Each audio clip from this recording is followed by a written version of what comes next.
recognized symbol of excellence in sports entertainment.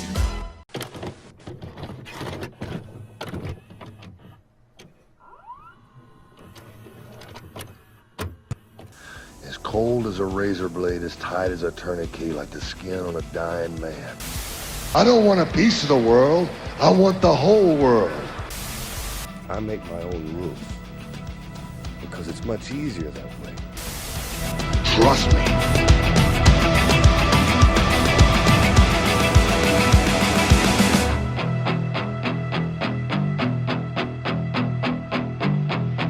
What's up, everybody? It's Marcus D'Angelo, and we are back for another episode of The Snake Pit. And of course, I am joined by the master of the DDT, the pop culture icon, Jake the Snake Roberts. Jake, what's going on, man? Just beat it, man. Beating it like it owes you money. What are you beating exactly? Let me show you. well, look, before we get into this podcast, Jake, I've got to give you some congratulations. This is a really big week. This week's episode marks our 1 year anniversary, so I'm happy for you, man.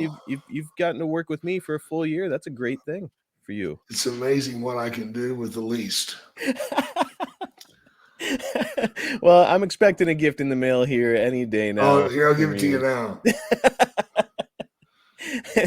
In all seriousness, I want to thank our listeners and thank you. This has been a really fun experience. It's hard to believe a year's gone by already. I can't believe it, man. I know it's flown by, but there's plenty more stories to tell, and we're going to tell a couple today because we're doing another Ask Jake Anything. It's our 14th edition of a staple here on the show, and our listeners are in the driver's seat. You ready to get into these? Well, let's tear it up. Let's tear it up. First up, we've got Trevor Sims, who asks, what's the one story you've been waiting to tell, but nobody has ever asked you about? That's a great question. Good God. I have no idea. I think I've told all of them that I wanted to tell. Yeah. There's a lot that I can't tell. Sometimes the statute of limitations isn't up. That's a good point. I'm not going to carve out my ass just for some listeners. So sorry about that. Good try, Trevor. You thought you were going to get something out of him on that one, but he's pleading the fifth smartly. Next up, we've got Reggie, I guess you pronounce it Freed, who asks, what's your best Dick Murdoch story? Dick Murdoch. Oh, my God. Hell of a character. Yeah. I guess it would have to be Bill Watson built this house. And for a grand opening, he had this huge grand opening. He had the governor of Oklahoma, the mayor, all these senators, all these people at his house for his opening. And he also had Dick Murdoch there and Killer Carl Cox. All right. Well, there was alcohol there. And during the alcohol, Murdoch dared Cox to piss in Watts's pool from the diving board. Okay. Not even in the water, off the diving board. Oh, so Lord. Cox said, fuck it. He went up and got on the diving board and peed in the pool. Oh, my God. And Watts caught him. And did a lot of screaming and shit, of course. But it didn't do him much good. So now a tough guy, Bill Watts, you would think that he would be stepping up trying to fight a dude, but not Killer Carl Cox? Nope. Wow. That is a hell of a story. And yeah, alcohol and Dick Murdoch, I've heard that the two are no strangers, and he could be an absolute wild man. He was a wild one, all right.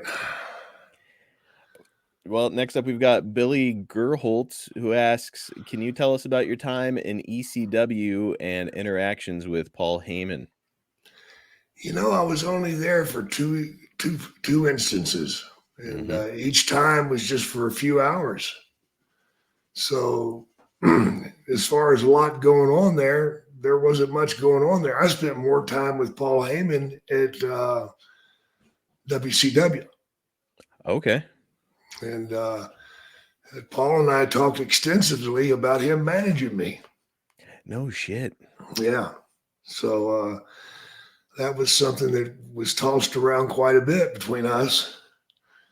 And then I left. Man, that would have been a hell of a pairing.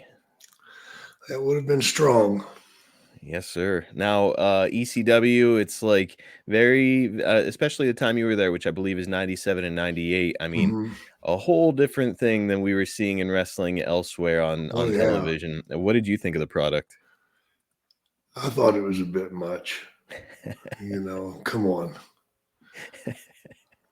Yeah, it was definitely a bit much. Yeah, it got to be a little crazy at times and some really interesting incidents. Prince's Come On, I Want to Lay Ya. I thought that was a good one. That is a good one. Blue Meanie. I'll tell you what, Blue Meanie was a pretty fun great guy. Yeah, great guy. Well, while we're talking about ECW, I've got to ask. Tommy Dreamer's a guy who absolutely loves your work, and I think he even did the DDT as kind of a tribute to you. And you got to work with him. What do you think of Tommy? Oh, he's a great worker. Great worker. Hell, I DDT'd him one night. Yes. And who else did I DDT that night? You got Lawler? Lawler, yeah. Lawler and him. Yeah. And then when you teamed up with him, you would DDT, I think, Just Incredible. And then what is the name of that woman? Oh, my God. Nicole the brute. Bass. Yeah, Nicole Bass.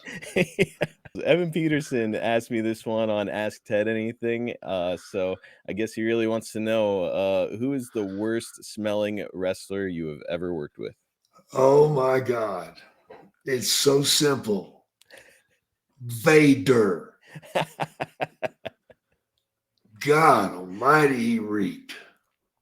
Like BO, or was he not no, just horrible.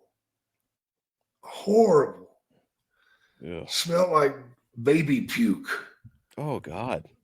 It was just brutal. I mean, I know he's like this big, imposing dude, but I have to think that some of the boys are saying like, hey, dude, wash your fucking gear before you come out there. I'm sure they did, but fuck, it didn't do much good. Another one was King Kong Bundy. Bundy's shoes smelled so fucking bad that when he took them off, you would leave the dressing room. Even he couldn't take it. Oh, I'm telling you, it was bad, man. It was so fucking bad that the Road Warriors, one night Bundy went to the ring. When he came back in, his shoes were on fire. They sprayed him with lighter fluid and set him on fire. That's one way to get rid of it. Bad. Yeah. Oh my God. Any other funky smelling guys stand out for you? Bulldog was pretty rank at times. Him too. Yeah, this was just from not washing his clothes.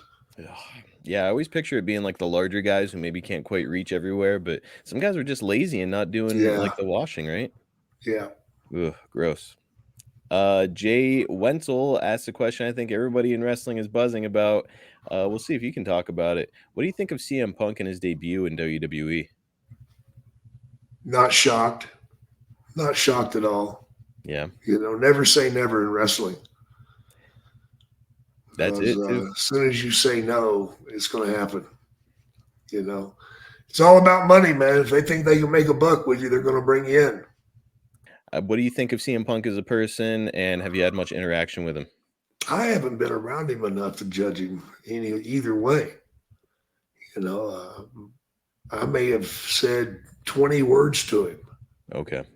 That's it. At AEW, he had his own dressing room, so I never seen him because he'd just stay in there. Okay. Now, I did speak to Ted recently about Punk, and he admitted that he doesn't know anything about the backstage turmoil, but said he thinks that Punk is the closest thing wrestling has to an old school in-ring performer. What did you think of his ring work? Do you agree? It's very good, man. He gets it done. And it is old school. So tell me old school don't work. It's true.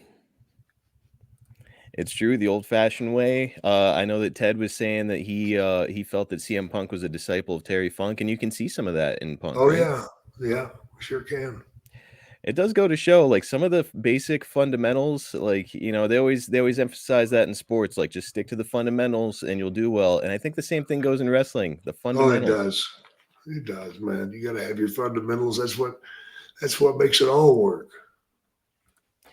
Peter D, our old pal, is up next, and he asks, "Hi, Jake. Any updates on your book?" None.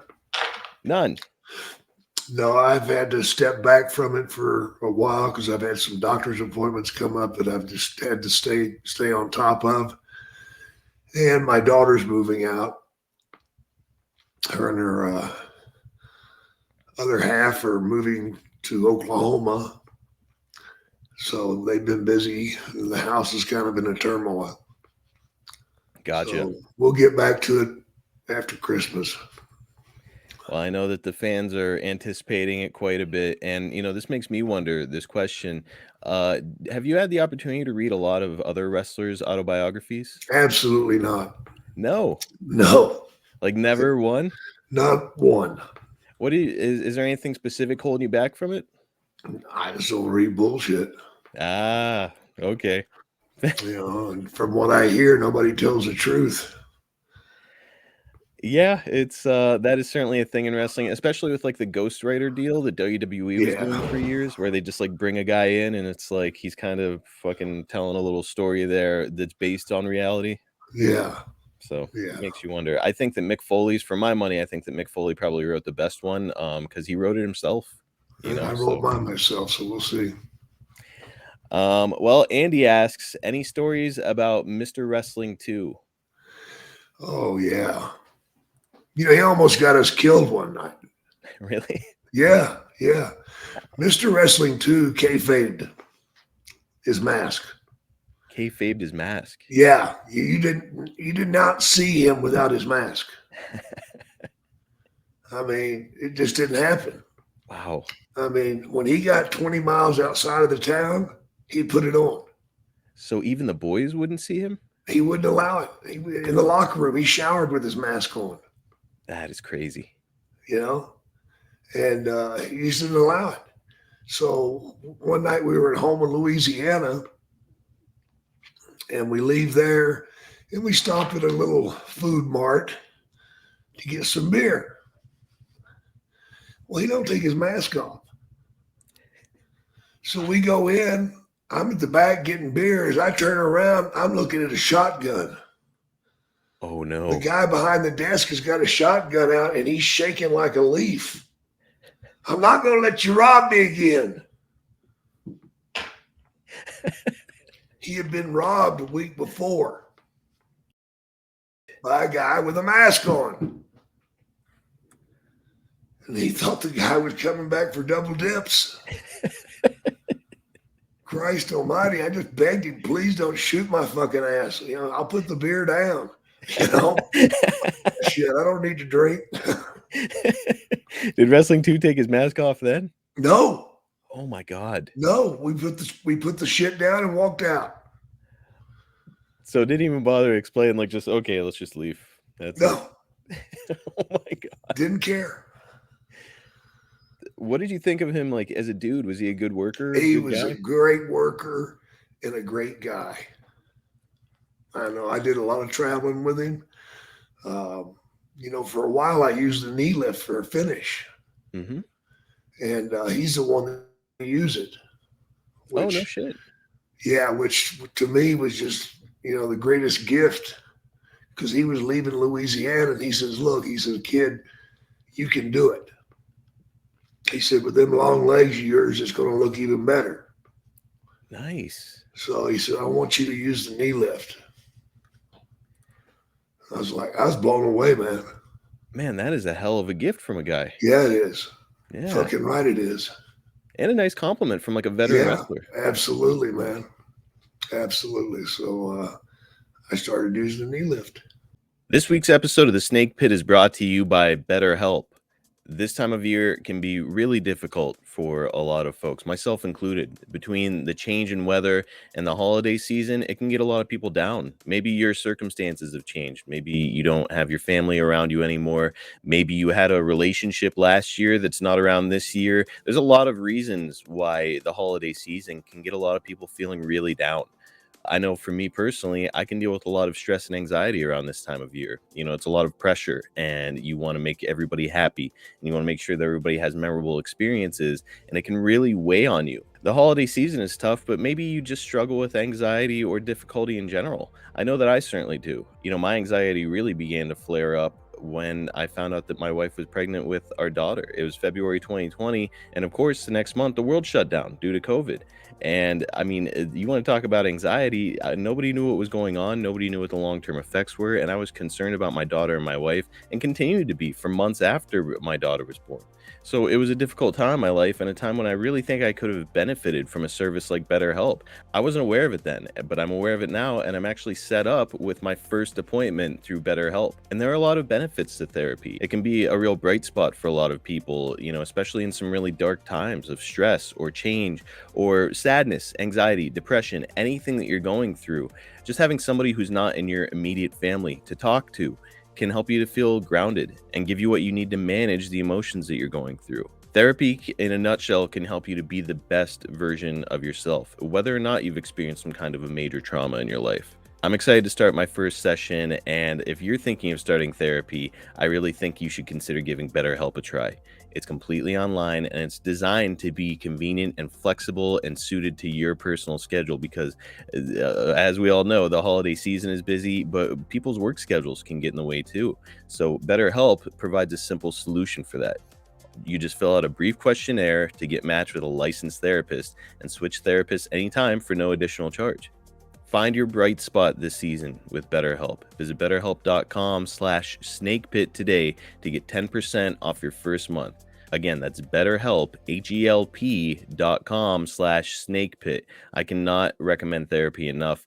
If you guys have been considering it, if you're having some difficulty, if you just feel like you would benefit from talking to somebody, I really hope that you'll give BetterHelp a try.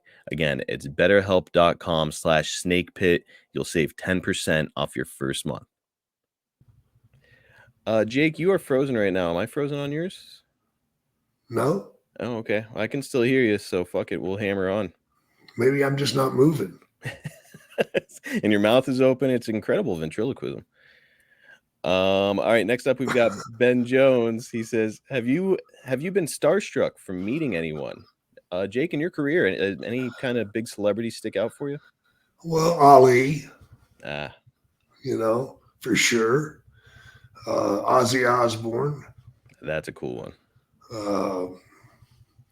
Robert Plant, Willie Nelson.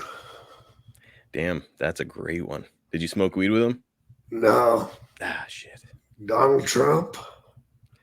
Insane. Future president. Yeah. Now, Jake, when in your career did you start to feel like you had become a celebrity? I still haven't gotten there. You don't think you are? Nah. That's for the people to throw out there, man, not me. I mean, during your Mid-South run, is that a period when people started to come up to you and want pictures, or was it happening prior to that? Yeah, Mid-South. Pretty cool. And over the years, of course, you've had countless fans come up to you and pay for an autograph or a picture. So it makes me wonder, Jake, has there ever been anybody in entertainment or sports that you personally would shell out money to get a picture or autograph from? No. You can't think of anybody right now? No. Just not your thing, or like you're just not my thing. Impressed? Okay. Oh, I'm impressed by the people's accomplishments, but I'm not an autograph hound. Now, I've seen like guys like Dallas will have pictures of them with like their buddies and celebrities all over their walls, wrestling pictures everywhere. Do you have anything like that going on? I've got a few. Oh, cool. Okay. A few. So I've got to ask, who's like the featured picture? You and who? Oh, well, it's Sim Bodie's work. Oh, cool. That he done, and another wrestler by the name of Mike Hammer. Mike Hammer. Yeah, that's an old one.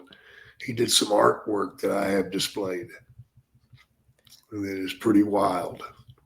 That's pretty, badass. Pretty heavy shit. If you get a chance and you remember, please send me a photo of it. I'd love to see it. Okay, I'll send you a photo of this one, man. It'll blow your mind. Hell yeah. Yeah, please. Picture of Elvis. Elvis? That he drew. No shit. Calls it Elvis in Purgatory. And you can look at it and see the pain. No way. Yeah, he's really good at that. He didn't usually draw unless he was doing acid. So he drew with crayons and toothpicks. Crayons and toothpicks? That was his utensils that he used. He'd use a crayon to put it on, then he'd take the toothpick and scratch part of it off. That is incredible. Oh, yeah. Idea. Oh, yeah. All right. Yeah, please send me a photo. I'd love to see it. Yeah. Jess is up next, and she asks, Jake, gotta know, pineapple on pizza? Yes. Yes. Yes. Definitely. What do you not eat on pizza? What's completely anchovies? Ah, okay. Too salty? I can't do it. Yeah, it's kind of gross. Yeah. I got to follow up personally. Jake, I'm curious, how does Jake the Snake take his coffee? With creamer, vanilla creamer, and a Splenda. All right. Now, what about like a Starbucks order? Same sort of deal? No, I go all girls here on myself and get a vanilla latte. Ooh, that kind of sounds great though. Adam K is up next. He asks, Ted DiBiase mentioned in his autobiography how Andre refused to sign autographs for fans when they happened to see him in a restaurant. Then the Iron Sheik stated that Andre would blow off fans in the airport. Have you ever witnessed Andre getting angry with fans in public? No. What is like the best practice as far as you're concerned for fans to approach you when you're out and about? Well, if I'm eating a meal, leave me alone till I'm finished. Mm-hmm. You know, if I'm not doing anything, then it's okay to approach me. But don't walk up behind me. Come from the front side. Mm-hmm. And introduce yourself. And then tell me what you want. Now, what about a big thing in wrestling nowadays is like these folks that hang out and wait in airports. They know that like AEW people are coming in. How do you feel about that? I don't like it, but occasionally I'll sign one or two. Okay. I mean, it's hard to tell, like, okay, is this guy a real fan or is this guy like just going to turn around and sell this thing on eBay? So it's like, you got to sort of make a judgment call in those circumstances, I think. Absolutely.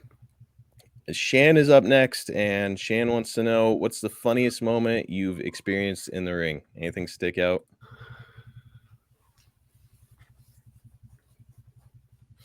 Yeah. Oh boy, here we go. Here we go. I was wrestling the Grappler. London. And we were in a little town called Ranger. And there's some stuff you can buy at these head shops called amyl nitrate. Okay.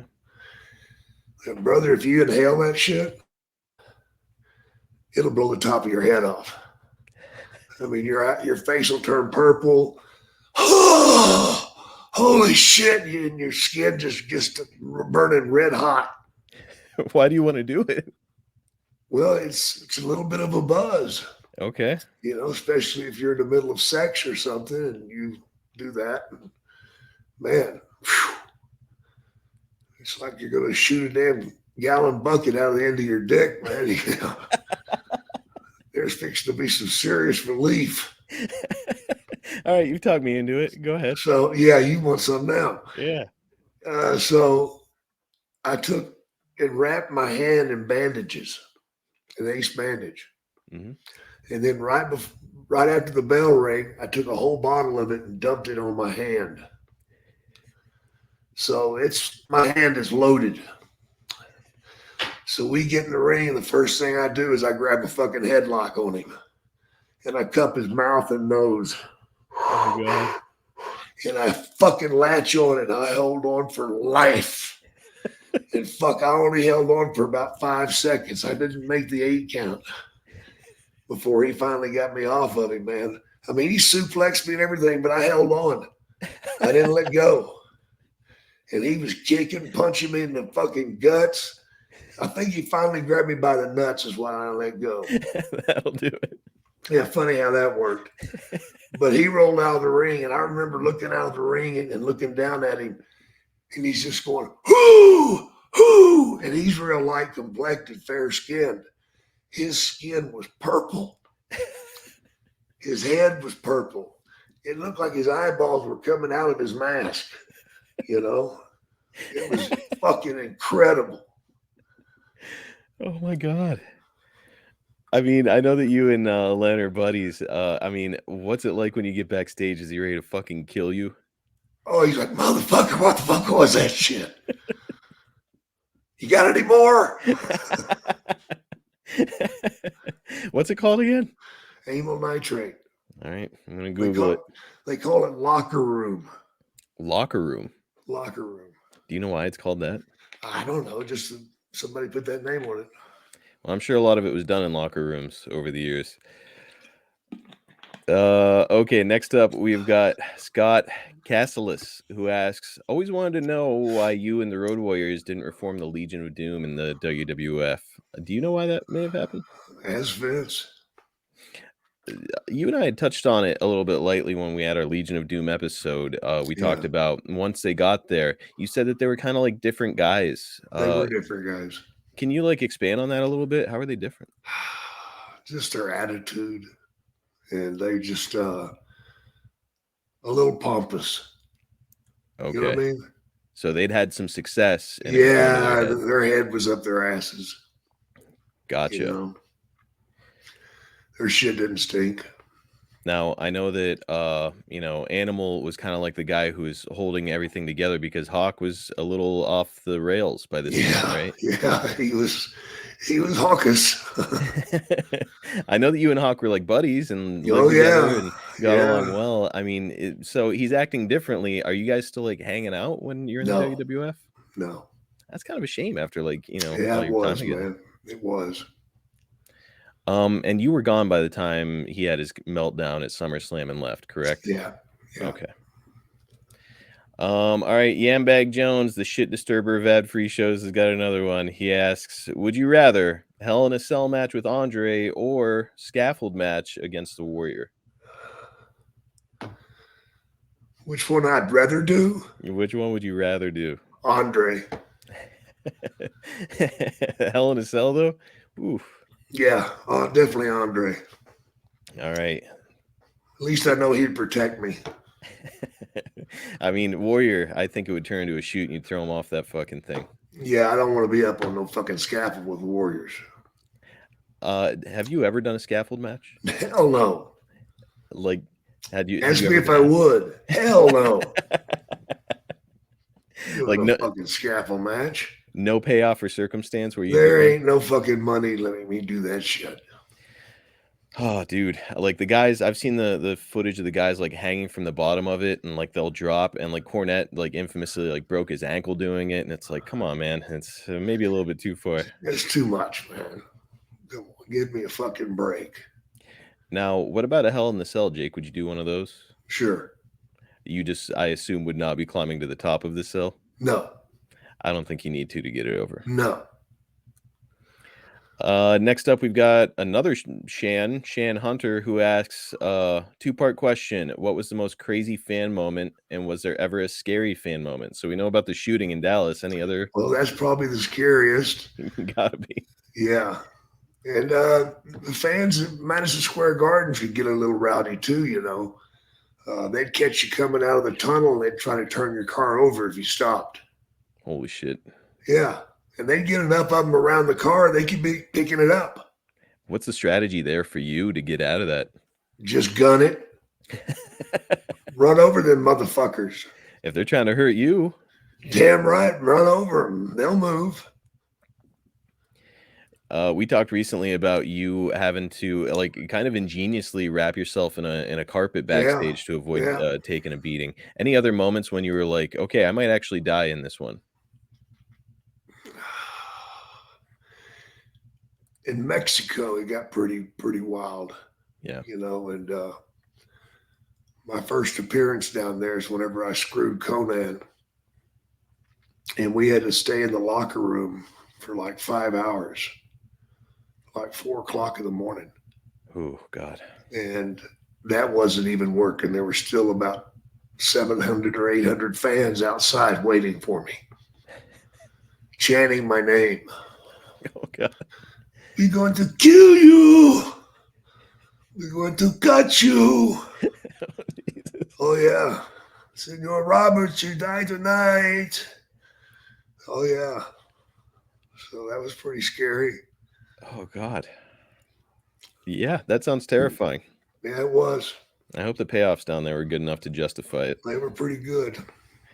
Jammin Hellwig asks, why the kayfabe birthplace of Stone Mountain, Georgia? What made you land on that, Jake? I like the sound of it. I thought it sounded cool. Simple as that. And it does sound cool. Like, it works really well. All right, let's hit the pause button real quick to talk about a partner that is near and dear to my heart. I'm talking about AG1, the daily foundational nutrition supplement that supports whole body health. Guys, before AG1, I used to wake up every morning and I was taking a bunch of multivitamins and supplements, and I hated it. I mean, getting all that stuff was expensive. And then once you're done, swallowing all those pills and vitamins and supplements, you don't even have an appetite for your breakfast anymore. So once I got fed up with that, I was like, okay, maybe I'll try doing a healthy smoothie every single morning. Well, the smoothies tasted good, but you have to go and get all the ingredients, and then it takes time to measure out portions. And then when you're done, it takes even more time to thoroughly clean the blender and make sure that you get underneath all those blades. And it was just eating up so much of my time. I needed a simple, singular solution that would cover all my nutritional bases, would give me more energy through the day, and would give me better gut health, something that would support my immune system, especially with my young daughter coming home from daycare with a bunch of germs on her hands and coughing. And, it's, if you've ever had a toddler, you know that once they get home from daycare, they're just like little carrier monkeys. They've got all kinds of germs, and all of a sudden you yourself are getting sick all the time. I needed something to help me, and AG1 was the solution. And after more than a year with that, I can say I've never been happier with my morning routine or felt healthier. AG1 made life easy for me by providing 75 high-quality ingredients that give me key daily nutrients by simply mixing 1 scoop with water. That's it. I drink it. I'm done. More time to spend with my family, more time to get work done, simple cleanup, and the energy and health to tackle every obstacle that gets put my way. It's an easy micro habit that delivers macro results. If you got a family and a budget like I do, I know what your next question is, because it would be my next question. How much does it cost? Well, we're talking about less than $3 a day. My wife every morning is going to the gas station or Starbucks in order to get, some kind of a special coffee or a snack or something like that to get her morning started. Not anymore. She and I are wrestling over the AG1 every morning to see who can get theirs first. And let me say, we both broke our bad habits, and we're saving money on a science-driven formulation of vitamins, probiotics, and whole food source nutrients with AG1. That is a giant win-win in my house. If a comprehensive solution is what you need from your supplement routine, then try AG1 and get a free 1-year supply of vitamin D and 5 free AG1 travel packs with your first purchase. Just go to drinkag1.com/snake.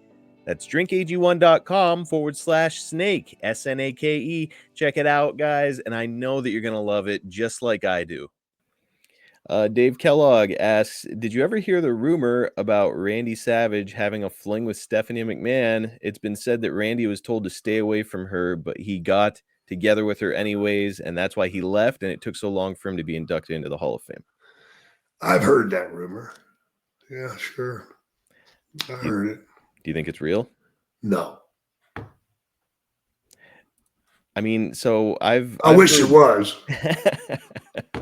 Why do you think there was so much resentment and so many years of I don't know, no acknowledgement? I don't know. I try to keep my head out of all that shit. It's the smart move. But yeah, I've heard that Stephanie had developed like a crush on him, and he was told by somebody backstage, like, "Hey, Vince wants you to stay away from his daughter." And yeah, the rumor was that he didn't, but who knows? I mean, that's such like Yeah. a wrestling thing by now. It's it's like a legend. Where was Liz? That's the other end of it. Yeah, right. All right, next up we've got Brian, who asks, "Can you tell us, or what can you tell us about working with Paul Orndorf?" Paul was a good worker. He was stout too. Worked hard in the ring. Worked real hard. Always had good matches with him. That's about all I can say. I've heard he was a tough as nails dude. Vader found out the hard way. Yeah. Next up, we've got Jim Bernard, who asks, "Who do you think is the greatest heel of all time?" That's a huge question. Oh, that's too much. Yeah. Can't even go there, man.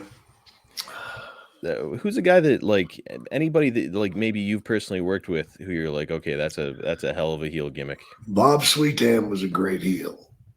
That was Duke Kamuka was a great heel. What's that name? Duke Kamuka. Kamuka. Where's he from?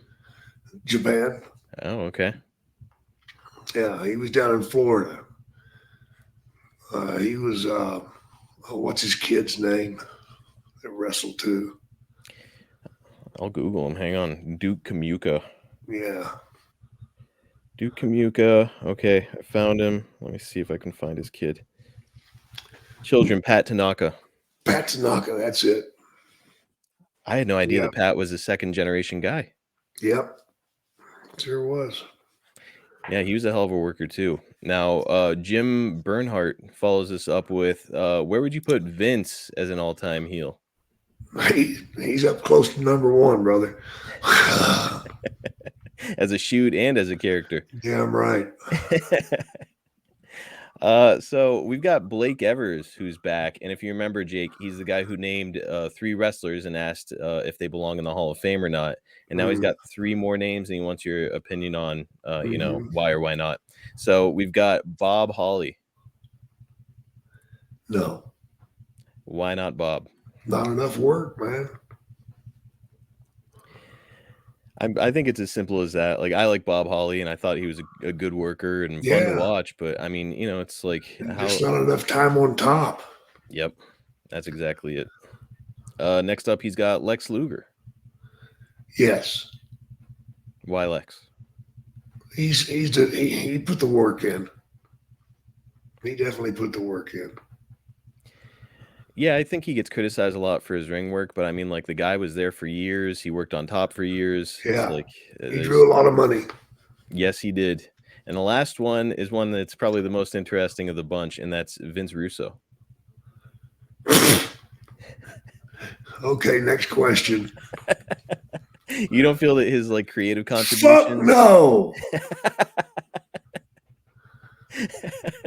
Why isn't that enough to get him in your opinion? Because my dead dog had better ideas than he did. My dog's dead. That's fair enough. I'm with you. Kurt Baskowski says, "I always loved your jabs and punches. Who do you think had the best working punch?" I did. I agree with you. I think it was you, or Scott Hall had a great one. Lawler. He follows it up with, who had the stiffest working punch? Oh, that's easy. George Steele. George did. Oh, fuck, man. He would hit you and it would hurt so bad. He'd hit you right here. Oh, like right in the neck? In the neck. God almighty, it hurt.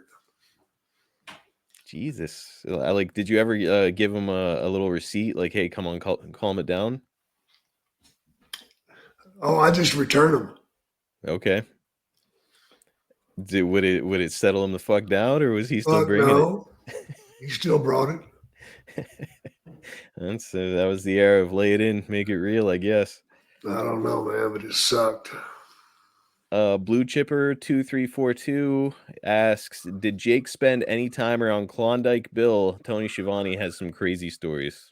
Yes, I did. Let's he hear was a friend of my father's. Oh, was he? Yeah. Now, any crazy stories yourself from Klondike? He could jump into a swimming pool and would float like a cork. I don't know how the fuck he did that. He would be standing up, but his feet wouldn't be on the ground, and he'd just sit there and bobble like a cork. What in the world? I don't know. Well, that is weird. Yes, it is. I've also heard that he was like Tony. I've heard some of the stories from Shivani too about like he was just like a sexual deviant in like a silly way, where it's like, you know, Tony told the one story of him like finding a pair of panties in a parking lot one time, and he just picked them up and popped them in his mouth and started chewing them. Oh my God! I know, it's so gross. Did you ever like see or experience any of that shit around him? No. Probably a good thing. Yeah. Oh, so funny though. But Tony's got like a million Klondike Bill stories where it's just him being just a deviant. Nothing wrong with that. He had some fun. It's only kiki the first time. After the first time, it's just the same old shit. Yep, that's right. And it sounds like it became just common fare for Klondike Bill to just be a wild man out there. We've got a couple more and I'll let you go, brother. We've got IGZ Kincaid who asks, did you/do you own a Ribera Steakhouse jacket? No. Did you ever go to Ribera? Yes. Okay, why not get a jacket while you're there? I just didn't.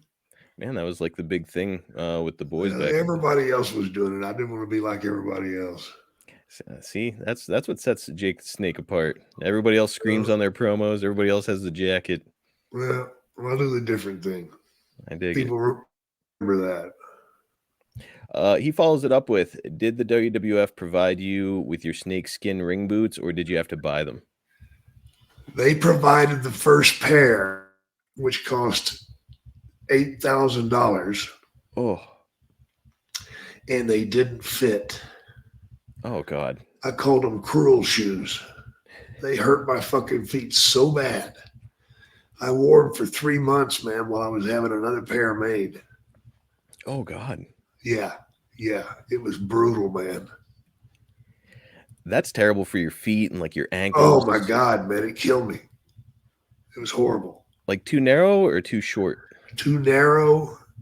And they weren't even shaped right, man. I don't know who the fuck the guy's foot was that you used, but it wasn't mine. So Jake the Snake, early 86 for the first 3 months, all that film that we're seeing of you, you are so uncomfortable out there. Right. I'm dying with my feet, man. Wow. So following that though, you go and buy your own? Yeah. Where were you getting snakeskin boots made? In Paris, Arkansas. Okay. Yeah, there was a boot maker up there that used to make all the wrestling boots years ago. Noel Ash was his name. And he made a fine product, man. He really did. And were you dropping $8,000 every time? No, his weren't $8,000. His were, I think, $3,500. Okay, a little more reasonable. Yeah.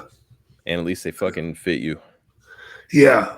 Do you still own a pair of snakeskin boots or all gone? Oh, yeah. Oh, cool, man. More than one pair?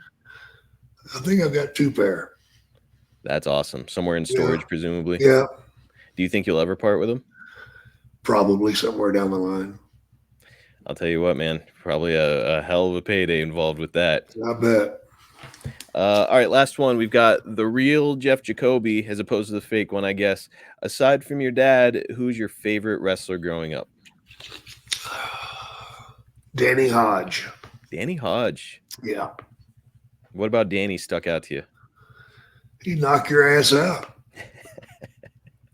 That or he'd shake your head and fucking make you cry. Yeah. Man, he was called the Grip. And he had double tendons in his hands. And he could squeeze you, he'd break your fucking hand. Jesus. I've seen the footage of him grabbing an apple and just pulping it in his hand. which is like, go ahead and try to do that if you don't think that's impressive. Yeah. It is insane to be able to do that. He'd also break like pliers with his hand. Pliers. Yeah. I've seen him do that. And not a huge guy, right? No, fuck 210 pounds. But just like a big, like just a badass dude. Just fucking hands of steel, man. You know, he wrestled in the Olympics and he boxed in the Olympics too. Did he really? Yeah. That's a hell of a man. Fucking right. Now, badass. You know, with your father being in the business, you know, you get to watch these guys up close and admire them. Did you get to spend a lot of time with Danny Hodge? Yeah, I did. So as a kid too, you're like around your hero? Yeah. Yep. That's really cool. Made a lot of road trips together. Did you really? Oh, yeah. What's it like to travel with Danny Hodge? Oh, it's fun. It was fun. Was he like hey, let's go to the strip club guy, or is he just strictly business?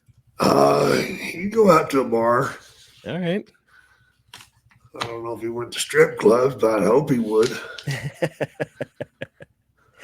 Well, awesome, man. Danny Hodge, that's a great one. I know that I think that he was JR's favorite guy as a kid too. So just a badass dude. And this was a badass episode. We did another Ask Jake Anything for our 1-year anniversary, and let me tell you, man, it was a blast. And it's always fun to hear from our listeners, right, Jake? Yep, always, man. Well, look, if you're trying to attract that 25 to 54-year-old male demographic to your product or service, you know what I'm going to offer up here. It's advertisewithsnake.com.